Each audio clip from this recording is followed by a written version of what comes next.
Olá!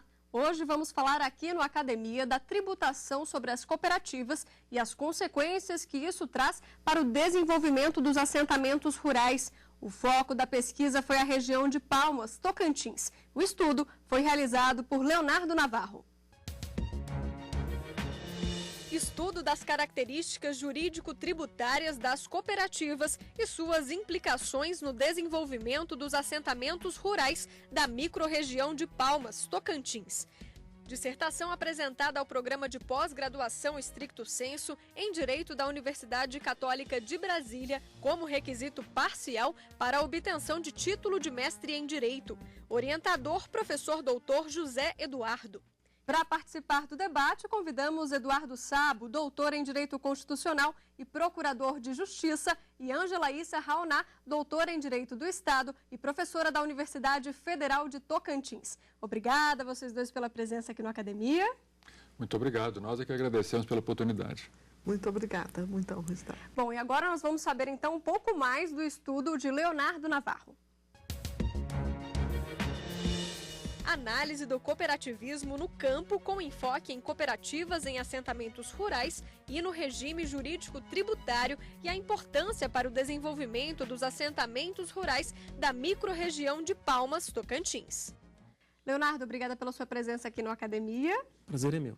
Eu queria saber, na verdade, uma curiosidade, de onde surgiu essa ideia de falar sobre as cooperativas nos assentamentos rurais lá de Palmas? A ideia ela surgiu porque na região ela tem muitos assentamentos. Só nessa microrregião de Palmas nós temos 6 assentamentos rurais que se encontram no entorno da cidade, né? E como o trabalho está focado no terceiro setor, né? E dentro da legislação agrária se prevê o estímulo ao cooperativismo em assentamento rural, então nós fomos buscar constatar a dimensão desse cooperativismo dentro dessa região. Agora, Leonardo, qual foi a metodologia usada nessa pesquisa? Bom, foi utilizada a pesquisa de revisão bibliográfica e pesquisa de campo, com aplicação de questionário nos assentados que se encontravam no local naquele momento. Foi um questionário tete a tete mesmo? Tete a tete. E a constatação do local, como é que se encontrava o ambiente naquele momento. Leonardo Navarro destacou 3 obras que ajudaram aí nesse estudo. Vamos conferir quais são. Fundações, associações e entidades de interesse social, aspectos jurídicos, administrativos, contábeis, trabalhistas e tributários. Autor, José Eduardo Sabo Paes, editora Forense. Tributação das cooperativas, escrito por Renato Lopes Bechó. Editora Dialética, Direito Agrário Brasileiro. Autor, Benedito Ferreira Marques, editora Atlas. Agora, o curioso é que um dos debatedores que está aqui com a gente é autor de um dos livros que você destacou, né? Exatamente, que é referência no Brasil quando se trata de terceiro setor, né? O livro do professor Eduardo Sabo, não tem como a gente falar de terceiro setor sem citar o livro de fundações dele, né? Então, a questão das cooperativas, ele foi atualizado, então traz toda uma nova legislação, mais atualizada sobre o terceiro setor, inclusive cooperativas, falando até de cooperativas sociais. O livro do professor Ricardo Lopes Bechó, Tributação das Cooperativas. É um livro muito completo, é um livro que me orientou muito no trabalho, né? Ele conceitua cooperativismo, passa pelos princípios cooperativistas e adentra na questão tributária das cooperativas. E o direito agrário? E o direito agrário, pelo fato de que, como estávamos falando sobre assentamento rural, precisou dessa pesquisa bibliográfica na área do direito agrário. O professor Benedito Marques é um mestre nessa área, realmente, ele é referência, então eu indico essas 3 obras. Agora, professor, no fim do ano passado a gente teve uma decisão do plenário do Supremo sobre a incidência de PIS e COFINS, né, nas cooperativas. Essa decisão também teve alguma influência no seu estudo? Teve alguma influência, sim. Pelo fato do seguinte, as cooperativas, pelos tribunais atualmente, elas são tratadas praticamente iguais às sociedades empresárias. E no próprio artigo 146, inciso 3º, a linha C da Constituição Federal, diz que, através de lei complementar, será dado adequado tratamento tributário ao ato cooperativo, ou seja, os atos praticados pelas cooperativas entre os cooperados e entre outras cooperativas. Porém, até hoje, essa lei complementar ela não foi editada e ainda não foi discutida. Então, os tribunais, pelo fato da não existência dessa lei, os tribunais vêm entendendo que, enquanto essa lei não entrar em vigor, as cooperativas terão o mesmo tratamento, com raras exceções, logicamente, o mesmo tratamento das sociedades empresárias. Ou seja, tirando o ato cooperativo praticado entre cooperativas, atos das cooperativas praticados com terceiros, esses atos serão tributados. Professor, agora a gente abre espaço, então, para o senhor apresentar esse estudo. Que conclusão que o senhor chegou?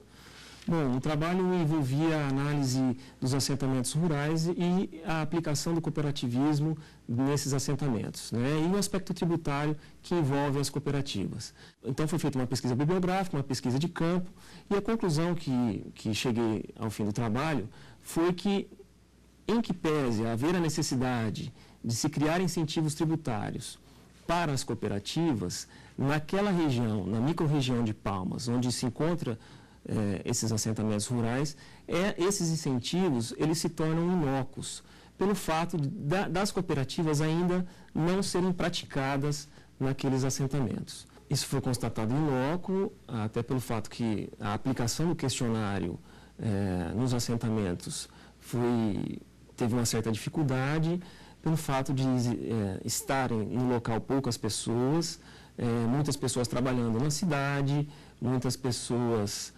analfabetas, muitas pessoas sem conhecimento do que era uma cooperativa, e isso demonstra a dificuldade de se implantar naquela região o cooperativismo entre os assentados. Perfeito. Professor, agora a gente faz uma rápida pausa, porque no próximo bloco nós vamos debater a dissertação aqui no Academia. A gente volta já.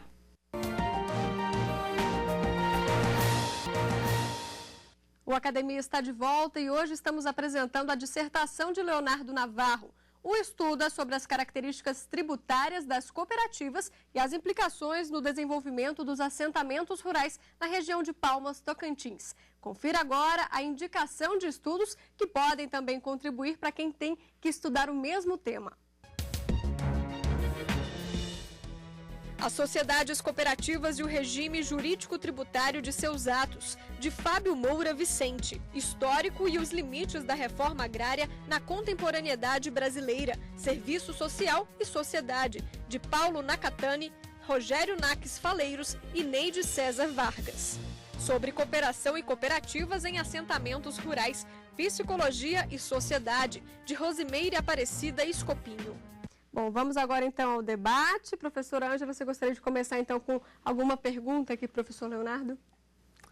Bom, primeiro, antes até de uma pergunta, agradecer ao Leonardo o convite e falar um pouco da excelência do trabalho do Leonardo, não é? Porque ele avança além da dogmática, ele vai numa pesquisa a campo, num caráter extremamente propositivo, não é? Que pode ser bastante aproveitado no Tocantins, um estado ainda novo. A minha pergunta, Leonardo, dada essa dificuldade de encontrar as pessoas alocadas, você pode falar um pouco do perfil do agricultor que não associado ou que não é em sistema de cooperativa, no assentamento rural? Ele seria aí um perfil diferente do que aquela ideologia lá inicial do MST? O que seriam esses fatores? Nem todo mundo que faz a inscrição para o programa de assentamento está ligado ao campo, né? Então, essa pessoa, não desmerecendo aqueles que estão ligados ao campo, que também fazem parte desse programa, mas são pessoas, é lógico que também o próprio INCRA, ele faz a triagem para verificar. Mas tem muitas pessoas ligadas aos centros urbanos, né? E os assentamentos, eles são em torno dos centros urbanos. Então, a pessoa, ela se dedica ao trabalho na cidade e não ao trabalho no campo.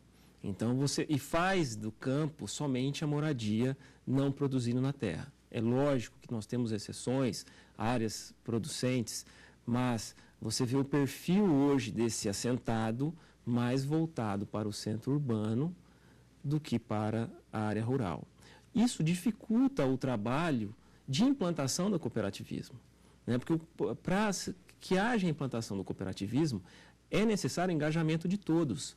A responsabilidade para que uma cooperativa dê certo é de todos, e não do Estado e não do cidadão. O Estado ele entra com a participação de incentivo, de financiamento, de cultura cooperativista, mas a responsabilidade de fazer uma cooperativa dar certo é do assentado. Se o assentado não está na terra, e se o cooperativismo não está fazendo com que esse assentado seja incluído na terra, esse assentamento provavelmente não vai cumprir sua função social. Professor, na verdade isso é um ciclo vicioso, não é? Porque quem está lá não cumpre o objetivo do que seria aquela terra, que seria criar as cooperativas e plantar, enfim, em produzir em equipe, né? Exatamente, isso é um problema, porque imagine um campo de futebol, todos têm que olhar para o mesmo gol, mas um time ele tem que olhar para o mesmo gol. O que acontece é que as pessoas, o individualismo nesses locais hoje é muito grande. O espírito coletivista, ele no momento de criação do assentamento. Mas a partir do momento que as pessoas estão assentadas... Que tem que colocar a mão na massa. Que tem que colocar a mão na massa e fazer funcionar, os assentamentos, eles são prejudicados. Perfeito. Professor Eduardo, por gentileza, a sua pergunta?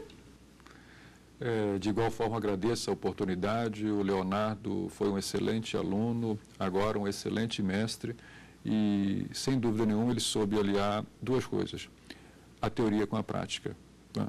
Ele foi capaz de ir ao campo para entrevistar os assentados e verificar aquela realidade. Apenas eu coloco essa mesma reflexão na nossa Constituição, né? O Constituinte, há mais de 25 anos atrás, estabeleceu, construiu dispositivos constitucionais no 187, no 174 e no 146 que você citou. Uhum. Qual é a importância disso real para o cooperativismo? Ou seja, como é que dentro da construção de um Estado, a sociedade civil organizada pode receber e merecer esses incentivos? E quais são esses incentivos que, de fato, essas cooperativas merecem? Você já colocou logo no início do programa com relação à recente decisão aqui do Supremo Tribunal Federal. Mas, na prática, como é que isso se reflete nas cooperativas ou, na realidade, lá de Palmas? Bom, incentivos, a própria legislação lá traz vários, né? Financiamentos bancários, como o Pronaf, você tem os incentivos educacionais, né? Você tem departamentos do poder público que dão assessoria técnica, né? Você tem incentivo tributário, onde o Imposto Territorial Rural, o ITR, né? Ele isenta os agricultores familiares do pagamento desse tributo, né? Você tem vários incentivos. Na prática, para se verificar se esses incentivos estão sendo praticados e se estão dando certo, precisa existir o cooperativismo. O que eu constatei, é que lá, hoje, não se pratica o cooperativismo. Então, nós estamos um passo atrás, né? O que precisa ser feito, eu acho até que se faz o trabalho de incentivo. O problema é engajamento das pessoas, havendo acompanhamento das próprias entidades, tanto poder público como entidades privadas, na implantação das cooperativas, né, aí sim esses incentivos vão ter eficácia. O que a gente vê hoje é as pessoas pegando financiamento e não aplicando na terra, comprando bens materiais para sua casa, veículos, né, para transportar para a cidade. Então, isso há um desvio desse dinheiro, por exemplo, para outros fins, que não para produção na área. Isso dificulta mais ainda a implantação desse cooperativismo. Então, não adianta darmos incentivos se nós estamos ainda um passo atrás de implantação do cooperativismo. Falta critério também na hora de disponibilizar esses incentivos? Eu acho que falta critério também, né? e acompanhamento, para verificar se aquilo está sendo aplicado. O dinheiro, por exemplo, tem disponibilidade dele, as pessoas pegam, tem um prazo para pagar, com juros especiais para esse setor, mas não há acompanhamento se aquilo está sendo aplicado na terra. Então, isso dificulta o desenvolvimento do assentamento rural. E esse cenário você encontrou só lá em Palmas ou isso é uma característica do país mesmo, do Brasil? Olha, tem estudos em cooperativas, em assentamentos rurais no Paraná, que tem um desenvolvimento completamente contrário, né? Cooperativas como, no caso, a Coprocerp, a Coagri, que tem mais de 4.500 cooperados. Então, as cooperativas deram certo. Mas também nós temos que levar em consideração que a cultura cooperativista naquele estado, ele é muito maior. Então, é mais fácil você desenvolver. Então, você tem que trazer essa cultura também para o estado do Tocantins, né? E fazer um trabalho hercúleo para que isso funcione. Perfeito. A gente tem tempo ainda para mais 2 perguntinhas. Vocês querem indagá-la sobre mais algum assunto? Sim. Leonardo, então eu poderia entender que também inexiste cooperação entre esses assentados, seria a dificuldade em relação ao cooperativismo no que tange a questão burocrática, né? E podemos dizer, a falta de conhecimento desses assentados em procurar uma assessoria para seguir passo a passo tudo o que é preciso para a instituição, então, de uma cooperativa e depois o acompanhamento, essa contabilidade, ou também o espírito de cooperação entre eles é inexistente? Professora, a senhora colocou muito bem. Eu acho que, pelo que foi constatado, até existe o espírito cooperativista, né, assim, dentro do assentamento. E realmente um dos aspectos negativos, que também espanta, de uma certa forma, o assentado, é a burocracia. Então, uma cooperativa, ela tem que ter seus livros contábeis, ela tem que ter seus atas de reuniões, né? E isso, de uma certa forma, é uma dificuldade para os assentados, que uma grande parte mal tem o primeiro grau completo. Então, isso atravanca também o desenvolvimento cooperativista. Eu entendo que é um ponto negativo para o desenvolvimento do cooperativismo. Nós vemos que é uma realidade que acontece em alguns locais do Brasil, essa falta de acompanhamento, tá, da sociedade e do próprio poder público, porque me parece que as cooperativas são criadas, e muitas são criadas, mas elas têm vida curta ou não cumprem a finalidade e nem fazem uso dos benefícios e dos programas tributários. Aí eu pergunto, onde é que é isso? O que pode ser melhorado nesse acompanhamento? Ou como é que se instala, ou qual a sua ideia para instalar uma cultura do cooperativismo lá em Palmas, lá em Tocantins? O cooperativismo no assentamento, né, ele é importante, porque ele vai desenvolver a região, desenvolver os assentamentos, inserir esse homem que busca o trabalho na cidade dentro do campo, né? Eu entendo que o município, principalmente, que é o mais beneficiado pelo desenvolvimento desses assentamentos, ele deve criar políticas, né, de acompanhamento e incentivo à criação dessas cooperativas. Hoje, por exemplo, o município ele abre estradas, até ajudam no preparo da terra, mas somente isso. Então, tem que ter uma ação conjunta, tanto do poder público, federal, estadual e municipal, no sentido de atender a essa população, não só com incentivos, sejam tributários, sejam financeiros, mas com capacitação técnica e desenvolvimento da cultura cooperativista.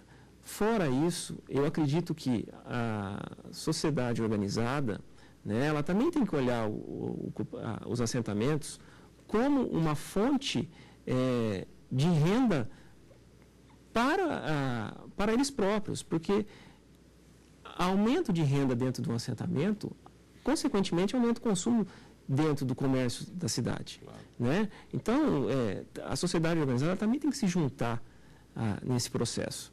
Não é fácil. Por quê? Porque eles estão distantes da cidade.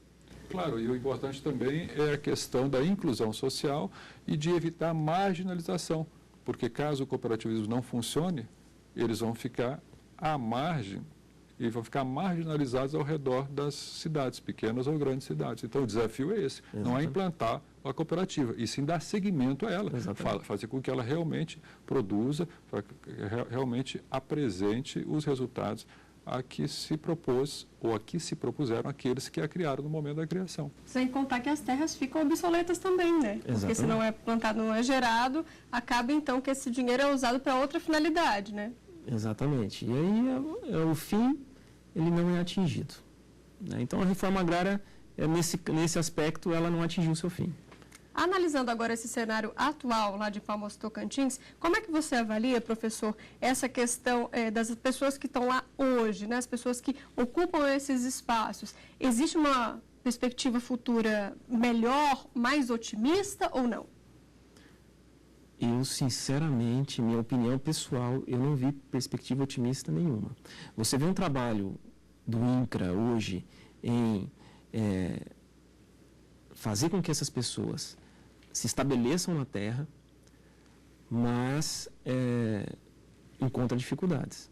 Né? O que você vê são poucas famílias, o que eu pude constatar, são poucas famílias no local, né?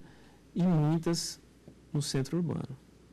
Foi isso que eu constatei. Eu não vejo perspectiva positiva nesse momento. Obrigada, professor, pela sua disponibilidade, pela sua presença aqui e que preocupação, né, que chegamos nesse ponto, nesse assunto, então, sobre os assentamentos rurais, né? Eu que agradeço a presença e foi uma honra ter participado do programa aqui. Agradecendo os debatedores. Muito obrigado.